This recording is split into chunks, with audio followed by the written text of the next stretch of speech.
Canada के PM Justin Trudeau ने एक बार फिर दोनों देशों के बीच रिश्तों में आई कड़वाहट के लिए भारत को जिम्मेदार कहा है।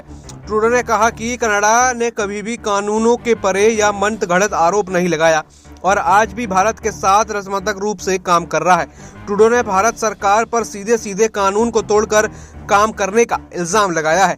साथ ही यह भी कहा है कि उनकी सरकार भारत के साथ कोई लड़ाई या रिश्तों में कड़वाहट नहीं चाहता, बल्कि मिलकर काम करना चाहता है। 41 से कनाडाई राजनीति को दी गई छूट भारत ने वापस ले ली थी, जिसके बाद हाल ही में इनको वापस अपने देश लौटना पड़ा। इसके लिए जस्टिन ट्रूडो ने फिर से भारत पर वियना कन्वेंशन के उल्लंघन का आरोप दोहराया है। ट्रूडो ने कहा कि भारत ने वियना कन्वेंशन का उल्लंघन किया और 41 कनाडाई राजनयिकों की राजनयिक छूट को मनमाने ढंग से रद्द कर दिया तो बहुत निराश हुए हैं। इसके बारे में हमारे दृष्टिकोण से सोचो, अगर कोई देश यह निर्णय ले सकता है कि दूसरे देश के राजनयिक अब सुरक्षित नहीं है, तो यह अंतर्राष्ट्रीय संबंधों को और अधिक खतरनाक और अधिक गंभीर बनाता है। इसके बावजूद हमने भारत के साथ रचनात्मक और सकारात्मक रूप से काम करने की कोशिश की है और आगे भी जारी रखेंगे। यह वह लड़ाई नहीं है जो हम अभी करना चाहते हैं। हम कानून के शासन के लिए स्पष्ट रूप से खड़े हैं, क्योंकि यही कनाडा के काम करने का तरीका है। ट्रूडो ने खालिस्तानी आतंकी हरदीप निज्जर की हत्या में भारत का हाथ होने के